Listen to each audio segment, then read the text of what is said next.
എത്ര സമയം സംഘടന തുടങ്ങിയിട്ട്? കുറച്ചു നേരമായി. ഓ, ഞാൻ കുറച്ച് ലേറ്റ് ആയി പോയി. പെൻഷൻ കൈക്കൂലിയാണെന്നും അതുപോലെ മലപ്പുറത്തെ അപമാനിച്ചു, ഈ രണ്ട് കാര്യങ്ങൾ മാത്രമാണ് കോൺഗ്രസ് ഉന്നയിക്കുന്നത്. എത്ര നുണ നിങ്ങൾ പ്രചരിപ്പിച്ചാലും വ്യാജ പ്രചരണം നടത്തിയാലും അത് കൃത്യമായി ജനങ്ങളുടെ മുന്നിൽ കൊണ്ടുവന്ന് പൊളിച്ച് കളയാൻ ശേഷിയുള്ള സമൂഹം ഇവിടെയുണ്ട് എന്നതുകൊണ്ട് തന്നെയാണ് നിങ്ങൾക്ക് മറ്റൊരു വിഷയത്തിലേക്കും കടക്കാതെ പോകുന്നത്. പകല് വാതിലെല്ലാം കൊട്ടിയടച്ച് ഇനി ചർച്ചയില്ല, ഞങ്ങളെല്ലാം അവസാനിപ്പിച്ചു എന്ന് പറയുകയും രാത്രി പോയി തലയിൽ തുണിയിട്ട് ചർച്ച നടത്തുമ്പോൾ ദൃശ്യമാധ്യമങ്ങളും സോഷ്യൽ മീഡിയയുമാണ് കോൺഗ്രസിന്റെ ഈ രാഷ്ട്രീയ പാപ്പരത്തം പുറത്തു കൊണ്ടുവന്നത്. സ്വന്തം നേതാവ് കെ കരുണാകരന്റെ ആ പിതൃത്വവുമായി ബന്ധപ്പെട്ടുകൊണ്ട്, പത്മജ വേണുഗോപാലിന്റെ പിതൃത്വവുമായി ബന്ധപ്പെട്ടുകൊണ്ട് സംശയം ഉന്നയിക്കുമ്പോഴും താങ്കൾ രണ്ടു വാക്കു പറഞ്ഞു. ഏതായിരുന്നു? പൊളിറ്റിക്കൽ തന്ത, ബയോളജിക്കൽ തന്ത. അത് താങ്കൾ സംഭാവന ചെയ്ത കേരള രാഷ്ട്രീയത്തിലെ ചില വാക്കുകളാണ്. അമ്മാവൻ കാര്യമായിട്ട് ചെറിയുന്നുണ്ടല്ലോ. അമ്മാവൻ ചൊറിഞ്ഞൊറിഞ്ഞ് തല്ല് വെച്ച് കൂട്ടുന്നു. കോൺഗ്രസ് നടത്തിക്കൊണ്ടിരിക്കുന്ന ശ്രമം ഒരു രാഷ്ട്രീയ പാർട്ടി ബോധപൂർവം മനുഷ്യനെ കൊല്ലാൻ വേണ്ടി കെണിവെക്കുമെന്ന് CPM നേതാക്കൾ ശരിക്കും കരുതുന്നുണ്ടോ? ശരിക്കും കെണിവെച്ച് മനുഷ്യനെ കൊന്ന് തെരഞ്ഞെടുപ്പ് ജയിക്കാൻ നിലമ്പൂരിൽ UDF ശ്രമിക്കുന്നു എന്ന അഭിപ്രായം LDF-നുണ്ടോ? ഉത്തരം പറ. ഇല്ല, അത്തരത്തിൽ ഒരു അഭിപ്രായം മന്ത്രിയോ പാർട്ടിയുടെ നേതാക്കന്മാരോ പറഞ്ഞിട്ടില്ല. ആ കുടുംബത്തിന്റെ ദുഃഖത്തിൽ പങ്കുചേരുകയും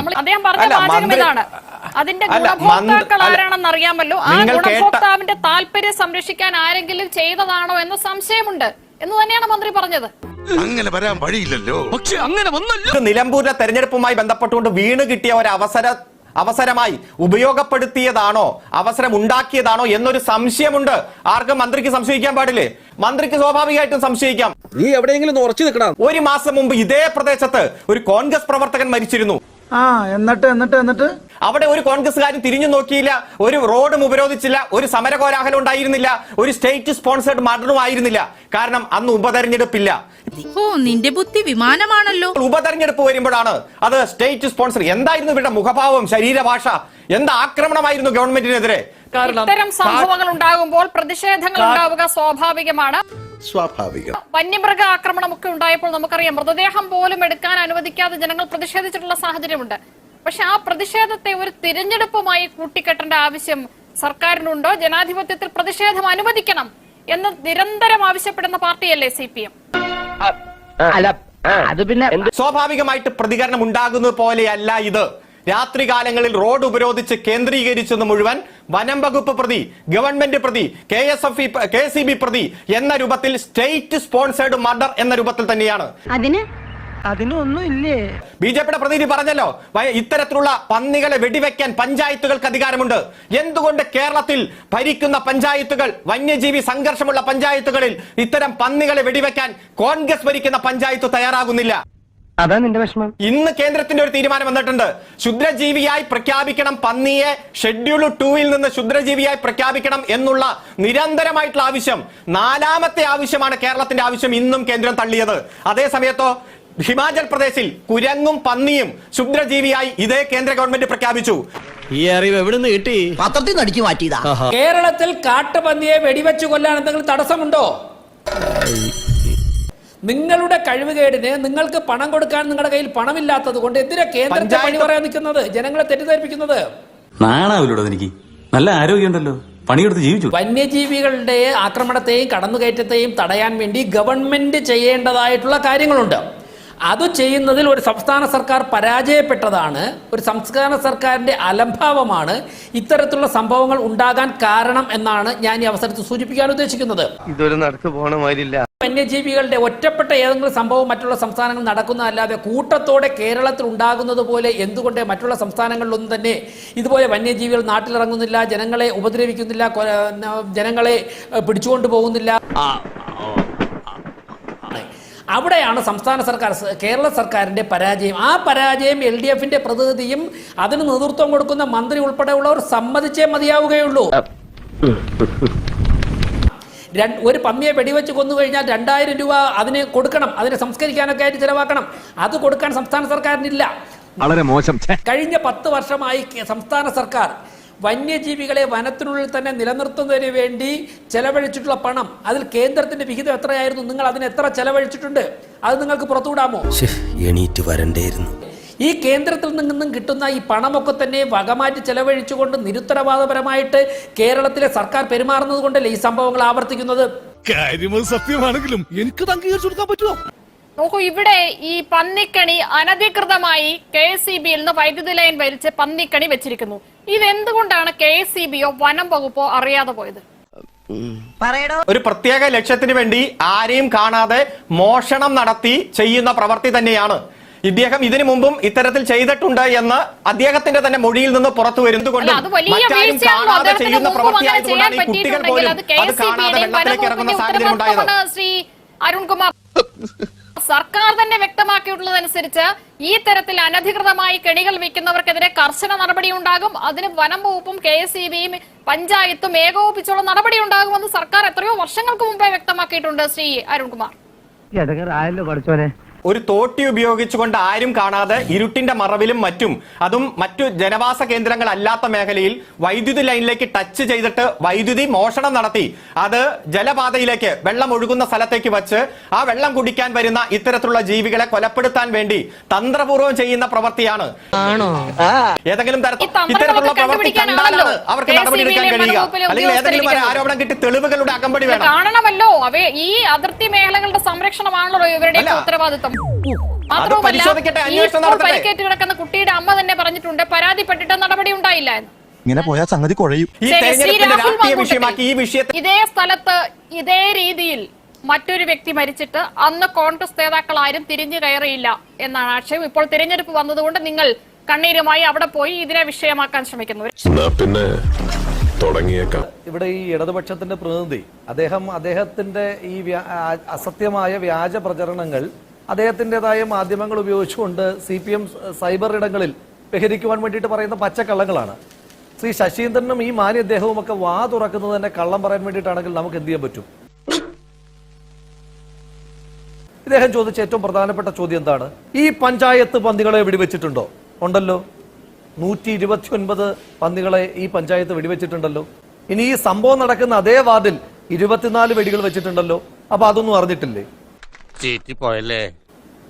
അതോ ഈ എന്ത് കള്ളവും പറഞ്ഞൊരു ചർച്ചയ്ക്ക് വന്നിരിക്കുക എന്ന് പറയുന്ന പതിവ് ശൈലി ഇന്നും അനുവർത്തിക്കാമെന്നാണോ വിചാരിക്കുന്നത്?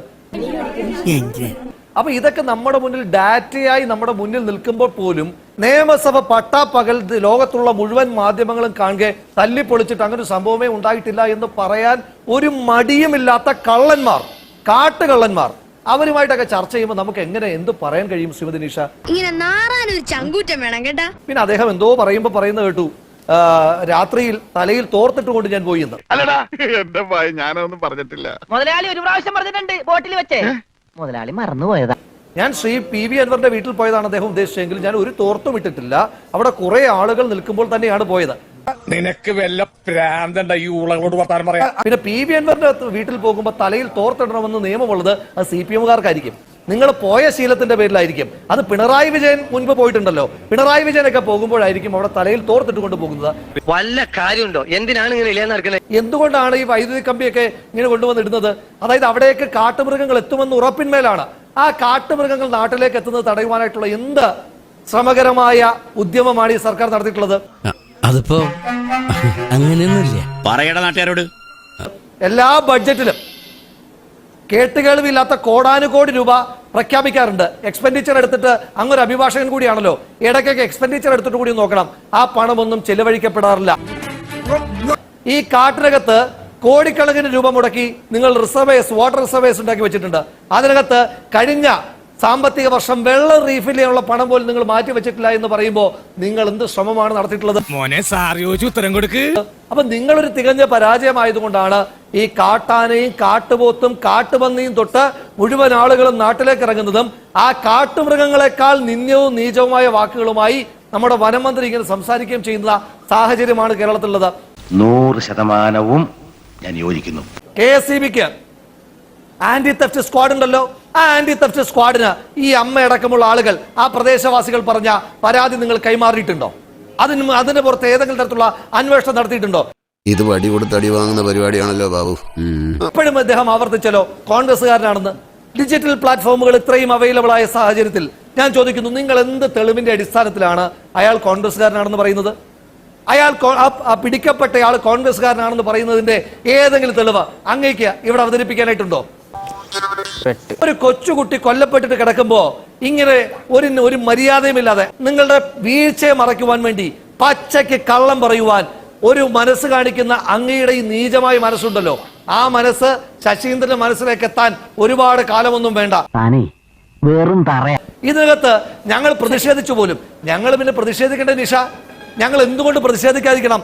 ഈ സർക്കാരിന്റെ ഓരോ വീഴ്ചകൾക്ക് താമ്രപത്രം കൊടുക്കാനിരിക്കുന്ന തങ്കവളയിടാനിരിക്കുന്ന ആളുകളല്ല ഞങ്ങള്.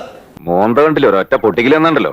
ഈ വിഷയത്തിനകത്ത് കേരളം ഇന്ന് കണ്ടിട്ടുള്ളതിൽ വെച്ച് ഏറ്റവും വലിയ രാഷ്ട്രീയ അശ്ലീലങ്ങളിലൊന്ന് ആരാണെന്ന് ചോദിച്ചാൽ ഞാൻ കണ്ണും പൂട്ടി പറയും, അത് കേരളത്തിന്റെ വനം വകുപ്പ് മന്ത്രി കൂടിയായ ശ്രീ ശശീന്ദ്രനാണ്. അങ്ങനെ പറയരുത്. പിന്നെങ്ങനെ പറയണം? അത്രയും കഴിവുകെട്ടൊരു മന്ത്രി, അയാളുടെ കാലഘട്ടത്തിൽ നിരന്തരമായി കാട്ടുമൃഗങ്ങൾ നാട്ടിലേക്ക് ഇറങ്ങി സാധാരണക്കാരായ മനുഷ്യന്മാരെ ആന ചവിട്ടി കൊല്ലുന്നു, എറിഞ്ഞു കൊല്ലുന്നു, പുലി കടിച്ചു കൊല്ലുന്നു, അങ്ങനെ നിരന്തരമായ സംഭവ വികാസങ്ങൾ ഉണ്ടാകുമ്പോഴും ആന നാട്ടിലിറങ്ങിയതിന് ഞാനെന്ത് ചെയ്യണമെന്ന് ചോദിക്കുന്ന മയക്കുവെടി, ആനയ്ക്ക് വെച്ച മയക്കുവെടി സ്വയം കൊണ്ട രീതിയിൽ മന്ദതയിൽ നടക്കുന്ന കഴിവ് കെട്ടവനും നിഷ്ക്രിയനുമായൊരു മന്ത്രി. ഇവൻ ശരിയല്ല. അവനല്ല ശരിയല്ലാത്തത്, നീയാ. ഈ മന്ത്രിയുടെ അശ്ലീല നാവിൽ നിന്ന് വന്നിരിക്കുന്ന വാചകം എന്താണ്? ഇതൊരു ഗൂഢാലോചനയാണ്.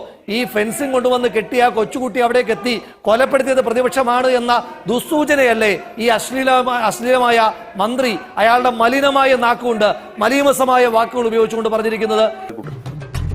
ഇന്ന് അയാൾ എന്നിട്ട് പറയുന്നത് എന്താണ്? ഞാൻ അങ്ങനെ പറഞ്ഞിട്ടേ ഇല്ല. അതങ്ങനെ വരൂ, അതങ്ങനെ സംഭവിക്കൂ. പക്ഷെ ദൃശ്യമാധ്യമങ്ങളുള്ള കാലത്ത്, സമൂഹ മാധ്യമങ്ങളുള്ള കാലത്ത്, ആ കാലത്ത് ഇതുപോലൊരു മന്ത്രി വന്ന് താൻ തലേദിവസം പറഞ്ഞ വാക്കുകൾ ആ വെർബാറ്റം പൊതുസമൂഹത്തിന് മുന്നിലുള്ളപ്പോ അതിനെ തള്ളി പറയുന്നത് എത്ര വലിയ രാഷ്ട്രീയ അശ്ലീലമാണ്. ആരോട് ഇതിങ്ങനെ എത്ര വട്ടം? ഇത് കൃത്യമായി ഞങ്ങൾ ചെറുക്കും. ആ ചെറുക്കും നിങ്ങളുടെ വ്യാജ ആരോപണങ്ങളെ പൊളിച്ചെടുക്കും. മൃഗങ്ങളെക്കാൾ നിഷ്ഠൂരമായ, നികൃഷ്ടമായ, ജീർണിച്ച, അശ്ലീലമായ മനസ്സുമായി കഴിയുന്ന നിങ്ങളെ പോലെയുള്ള മനുഷ്യമൃഗങ്ങൾക്ക് നേരെയാണ് മയക്കുവെടി വെക്കുന്നത്. ഇവർ ഓരോ തെരഞ്ഞെടുപ്പിൽ, പാലക്കാട് തെരഞ്ഞെടുപ്പ് നടക്കാൻ നേരം ഇവരൊരു നീലപ്പെട്ടിയിൽ ഞാൻ കള്ളപ്പണം കടത്തി എന്ന് പറഞ്ഞു. ഇതിപ്പോ പാലക്കാട് തെരഞ്ഞെടുപ്പ് കഴിഞ്ഞ് ഞാൻ MLA ആയിട്ട് 6 മാസമായി.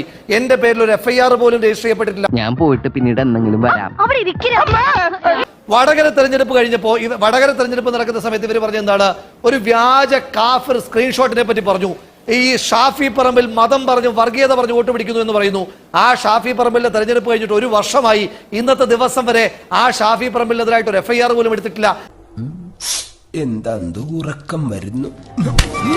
അങ്ങനെ അടിസ്ഥാനരഹിതമായ തെരഞ്ഞെടുപ്പ് ജയിക്കാൻ വേണ്ടി എന്ത് വൃത്തികേടും പറയുന്ന അധമ മനസ്സുകൾ, ഈ അധമ മനസ്സുകളാണ് ഈ നാടിന്റെ ഏറ്റവും വലിയ മാലിന്യ കുമാരം. ഇനി ഇവിടെ നിന്ന് അഴിവണ്ടാവാ, നമുക്ക് അങ്ങോട്ട് മാറിയിക്കാം. തൽക്കാലം ഇത്രയും മതി. വരട്ടെ.